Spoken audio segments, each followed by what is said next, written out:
வணக்கம். அக்ஷய லக்ன பத்ததி ஜோதிட ஆசிரியர் ஸ்ரீ குரு உமா வெங்கட். குலதெய்வத்தை பத்தி சில தகவல்கள் அப்படிங்கிறது கேட்டிருந்தாங்க. குலதெய்வம் அப்படிங்கிறது எல்லாருக்குமே பாத்தீங்கன்னா சிறு தெய்வங்களாக இருக்கக்கூடிய ஒரு அமைப்பு. இன்னைக்கு எங்களுக்கு பெருமாள் குலதெய்வம்னு சொல்லுவாங்க, எங்களுக்கு முருகர் குலதெய்வம்னு சொல்லுவாங்க. பெருமாளும் முருகனும் முன்னோர்கள் காலத்தில் குலதெய்வமாக இல்லை அப்படிங்கிறத அங்க தெரிஞ்சுக்கணும். அது இஷ்ட தெய்வ வழிபாட்டுல அப்படிங்கிறது வரும். அது எப்படி இஷ்ட தெய்வ வழிபாட்டுல வரும்? எங்க தாத்தா பாட்டியிலேருந்து எல்லாரும் பெருமாள் தான் குலதெய்வம் அப்படிங்கிற சொல்ற பழக்கம் அப்படிங்கிறது இருக்குது. முருகன் கோவிலுக்கு தான் போவோம். குலதெய்வம் அப்படின்னா யாரு? உங்களுடைய குலத்தை காக்கக்கூடிய தெய்வம் தான் குலதெய்வம். யார் காவல் காப்பாங்க? அந்த காவல் அப்படிங்கிற பேர் வந்துருச்சுனாலே அந்த காவல் தெய்வங்களுடைய பேர் அப்படிங்கிறது தான் தெரியணும். அங்க முதல்ல எல்லை சாமி, எல்லை காவல் தெய்வங்கள், அதே மாதிரி முப்படாரி அம்மன், பேச்சியம்மன், மாரியம்மன், கருப்பராயன், அதே மாதிரி சொடலமாட சாமி அப்படிங்கிறது எல்லாமே இங்க காவல் தெய்வங்களாக வரும். சிலருக்கு பூர்ண புஷ்கலான்னு சொல்லுவாங்க, சாஸ்தான்னு சொல்லுவாங்க, ஐயப்பர்னு சொல்லுவாங்க.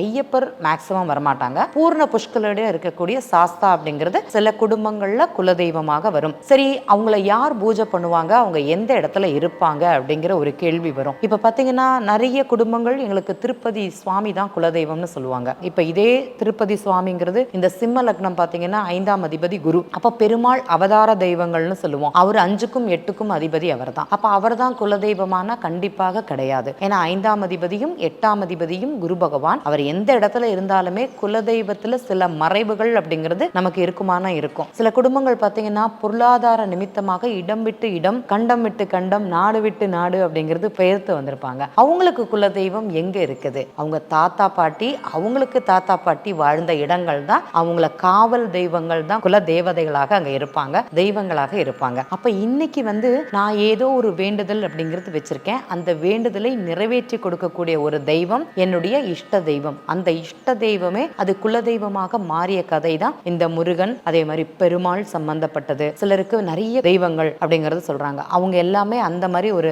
இதுல தான் வருவாங்க. உண்மையிலேயே காவல் தெய்வங்கள் தான் குலதெய்வம். பொதுவாக ஒரு நண்பருக்கு ஜாதகம் அப்படிங்கிறது பார்த்தேன். அவங்களுடைய லக்னம் அப்படிங்கிறது கடக லக்னம். கடக லக்னத்துக்கு நட்சத்திர புள்ளி பார்த்தீங்கன்னா ஆயில்ய நட்சத்திரம் போகுது. சந்திர பகவான் எங்க இருக்கிறாருன்னா 5ஆம் இடத்துல நல்லா இருக்கிறாரு. அப்ப குலதெய்வத்தை பத்தி தான் கேள்வியா அப்படிங்கிறது தெரியுது. புதனும் பாத்தீங்கன்னா அதே 5ஆம் இடத்துல தான் உட்கார்ந்து இருக்கிறாரு, நல்லா இருக்குது. அப்ப குலதெய்வம் தேடுதல் அப்படிங்கிறது அந்த ஜாதகருக்கு இருந்தது. ஆயில்ய நட்சத்திரம் வந்த உடனே அந்த முயற்சி சம்பந்தப்பட்டது அப்படிங்கிறது இருக்கும். அது விரயம் சம்பந்தப்பட்ட கேள்வியாக இருக்கும். அப்ப குலதெய்வம் சார்ந்த முயற்சி, அதற்குண்டான கேள்விகளா, பூர்வீகத்தை தேடுறீங்களா அப்படின்னா ஆமா அப்படிதான் தேடுறோம் அப்படின்னாங்க. புத பகவான் 5ஆம் இடத்துல இருக்கிறாரு. அப்ப 5ஆம் அதிபதி செவ்வாய் பாத்தீங்கன்னா அவர் எங்க இருக்கிறாருன்னா 11ஆம் இடத்துல உட்கார்ந்து இருக்கிறாரு. அங்கிருந்து தனது வீட்டையே அவர் பாக்குறாரு, நல்லா இருக்குது. அப்ப அவங்கள்ட்ட சொன்னது, உங்க குலதெய்வம் அப்படிங்கிறது ஒரு பெண் தெய்வம், அதுவும் பச்சையம்மன் அப்படின்னு சொல்லக்கூடிய பெண் தெய்வம். சுவாமிக்கு பச்சை வஸ்திரம் சார்க்கக்கூடிய ஒரு தன்மை உங்க குடும்பத்திலேயே இருக்குது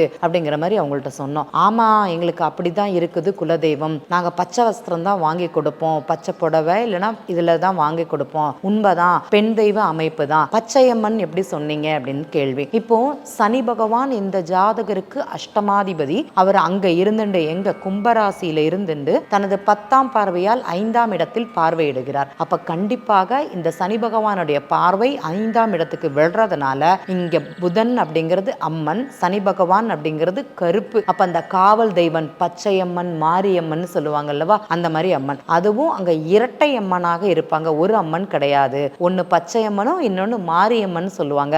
2 அம்மனை கும்பிடக்கூடிய ஒரு நிலை அப்படிங்கிறது உங்களுக்கு இருக்கும் அப்படிங்கிற மாதிரி சொன்னோம். தந்தை வழியில இரட்டை குலதெய்வம் அப்படிங்கிறது இருக்குது, கரெக்ட் தான். நீங்க சொல்ற பச்சையம்மன் அப்படிங்கிறது ஒண்ணு இருக்கும். அது எப்படின்னா பண ஓலைகள்ல அந்த சுவாமியை வச்சு வழிபடுற வழக்கம். இன்னொன்னு பாத்தீங்கன்னா எங்க முன்னார்கள், மூதாதையர்கள் இறந்திருப்பாங்க, அவங்கள ஒருத்தங்க அம்மனாக வருவதாக அங்க சொல்லி அந்த அம்மனை பண ஓலையில பெட்டி பண்ணி அதை மேல கட்டி விடுவாங்க தெரியுமா, அந்த மாதிரி ஒரு வழக்கம். அதுல போடுற துணிங்கிறது பச்சை துணி தான் நீங்க சொல்ற மாதிரி அப்படின்னாங்க. ஏன்னா வருஷத்துக்கு அவங்க அதை எடுத்து மாற்றி வழிபட்டு மறுபடியும் அந்த ஓலை பெட்டியை அதுல கட்டி விடுவாங்க. அது வீட்டுல அது தொங்குமானா சில வீடுகள்ல அது இருக்கும், நீங்க பார்த்திருப்பீங்க. கிராமப்புறங்கள்ல இது எல்லா இடத்துலயும் உங்களால பார்க்க முடியும். அப்போ இந்த குலதெய்வத்தோட அமைப்பு, குலதெய்வம் எந்த இடத்துல இருக்குது, இப்ப குலதெய்வம் எப்படி இருக்குது, இதைத்தான் நீங்க வழிபட்டு வந்தீங்களா அப்படிங்கறத அவங்கள்ட்ட கேட்டிருக்கோம். அவங்க உண்மையிலேயே அந்த சந்தோஷத்தோட அப்படிங்கிறது இருந்திருக்காங்க. ஏன் இதை பதிவு பண்றோம்னா, இப்ப நம்மள்ட்ட பார்த்த ஜாதகர்களுக்கு தெரியும், நிறைய பேர் நண்பர்கள் இருக்கீங்க,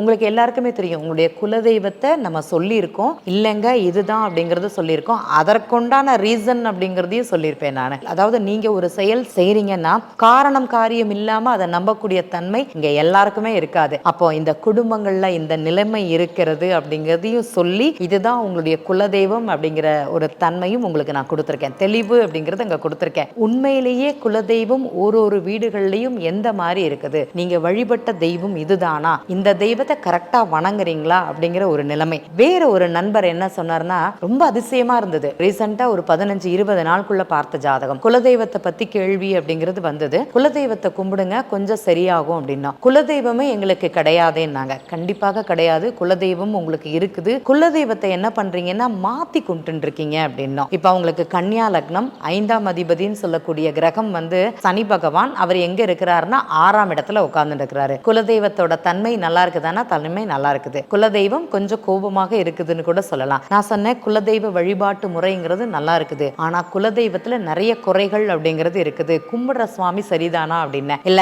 நாங்க வந்து முருகனை வந்து வணங்குறோம், 9ஆம் பாவகத்தில் முருகன் சம்பந்தப்படுறாரு, அதனால இஷ்ட தெய்வமாக செவ்வாய் சம்பந்தப்படுறதுனால முருகனை வணங்குறீங்க, கரெக்ட் தான். ஆனா ஒரு பெண் தெய்வம், அதுவும் காவல் தெய்வம், அங்க ஒரு ஆயுதம் மேந்திய தெய்வம், அதுதான் உங்களுக்கு குலதெய்வம் அப்படிங்கறது சொன்னோம். நீங்க எப்படி சொல்றீங்க அப்படின்னாங்க. உங்களுடைய தெய்வத்தை வந்து இப்ப வணங்குற தெய்வம் இது கிடையாது, பிடிமண்ணை எடுத்து வைத்து இது ஒரு ரூபமாக பண்ணியிருப்பாங்க. அன்னைக்கு வந்து சண்டை போட்டு அந்த கோவில் அந்த இடம்ங்கிறது உங்களுக்கு விலகி போயிருக்கும். இப்ப அங்காளி பங்காளி சண்டைனா என்ன பண்ணுவாங்கன்னா 2 குடும்பத்தையும் ஒண்ணு போல சுவாமி கும்பிட முடியாது, அங்கேருந்து ஒரு பிரதிஷ்டை பிடிமண் எடுத்துட்டு வந்து இங்க வச்சு அதை வந்து பூஜை பண்ணி அதுக்கு பிரதிஷ்டை பண்ணி அதை அம்மனாகவே இங்க கொண்டு வந்து வச்சு கும்பிடுற ஒரு வழக்கம்ங்கிறது இருக்கும். அந்த மாதிரிதான் உங்களுக்கு அப்படின்னு. உண்மையிலேயே எங்களுக்கு பிடிமண் கொண்டு வந்த அம்மன் தான் நீங்க சொல்ற மாதிரி சண்டையில அந்த கோவில்ங்கிறது பிரிஞ்சு போச்சுன்னு எங்க அப்பா சொன்னாங்க அப்படின்னாங்க. அவருடைய வயது 50-52 வயது அப்படிங்கிறது இருக்கும். அப்போ குலதெய்வத்தை பத்தி இன்னைக்கு ஏஎல்பி லக்னத்திற்கு 5ஆம் பாவகம் குலதெய்வம்னா அது எந்த இடத்துல இருக்கு, அதோட தன்மை எப்படி இருக்குது அப்படிங்கிறது சொல்ல முடியும். இன்னும் 2 தகவல்கள் அவருக்கு சேர்த்து தான் கொடுத்தது. ஏன்னா நம்ம எதை சொன்னாலும் நம்ப மாட்டாங்க யாருமே, ரைட்டுங்களா? அதற்கு